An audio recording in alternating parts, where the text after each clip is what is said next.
बच्चों, आज फिर से हम नेक्स्ट 2024 की तैयारी कर रहे हैं, जिसमें विषय अपने गणित लिया है और कक्षा 3 है और LOS है 311।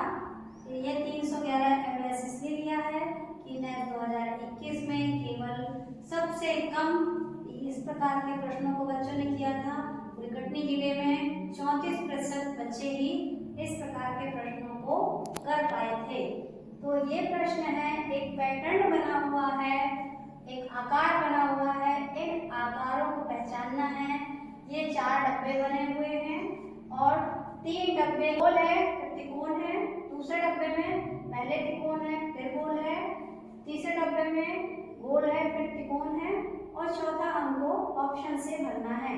तो ऊपर बने पैटर्न को पहचान कर खाली डब्बे में आने वाली आकृति को बताइए। 4 विकल्प दिए हैं।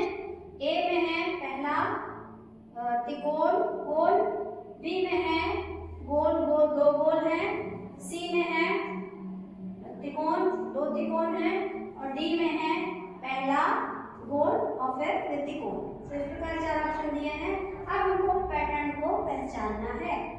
तो पहला हम देखें तो पहले ये गोल है, त्रिकोण है एक डब्बे में, दूसरे डब्बे में है त्रिकोण है, गोल है। मतलब पहले यहाँ गोल है फिर त्रिकोण है, अब दूसरे में ये आ गया कि दूसरा वाला पहले त्रिकोण आ गया फिर गोल आ गया। तीसरे डब्बे में गोल है और त्रिकोण है, यानी पहला वाला जो है वही फिर से रिपीट हो गया।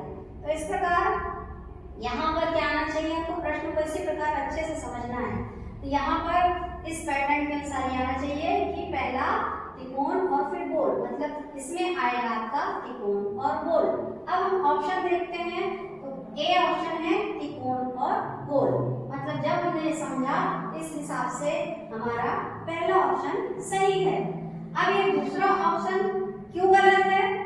दूसरे ऑप्शन में 2 गोल बने हैं, तो पैटर्न में कहीं भी एक सी आकृति नहीं है, यानी गोल और त्रिकोण ही है। तो ये वाला ऑप्शन इसलिए गलत है। सी वाला क्यों गलत है? वही चीज है कि एक से जो आकृति है वो एक ही खंड में, एक ही उसमें खाली डब्बे में नहीं है, मतलब त्रिकोण त्रिकोण है दोनों में, तो ऐसी कोई सी भी आकृति इसमें नहीं है, तो ये भी गलत है। डी पहला है गोल और फिर त्रिकोण, तो यहाँ जब हमने समझा तो पहले ऑप्शन में है और तीसरे वाले में है। ये जो क्रम है इसमें ये भी नहीं आता, क्योंकि पहले और तीसरे क्रम में गोल और त्रिकोण वाला पैटर्न आ गया, तो ये 5वें क्रम में आगे आ सकता है। खाली वाले क्रम में दूसरा आएगा, दूसरे का आगे वाला आएगा, पहला ऑप्शन सही है, इसलिए हमारा डी ऑप्शन भी गलत हो गया।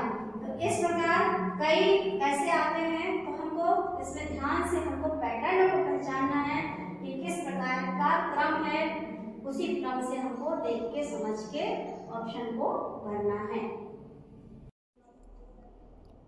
तो इस प्रकार आप सभी शिक्षकों से आग्रह है और निवेदन भी है कि आप बच्चों से सभी विकल्पों पर बात करें कि यदि कोई विकल्प गलत है तो वो क्यों है, और सही विकल्प है तो सही कैसे हुआ, और एक ही प्रश्न से और भी अन्य प्रश्नों का निर्माण करके स्वयं बताएं और फिर बच्चों से भी प्रश्नों का निर्माण करवाएं।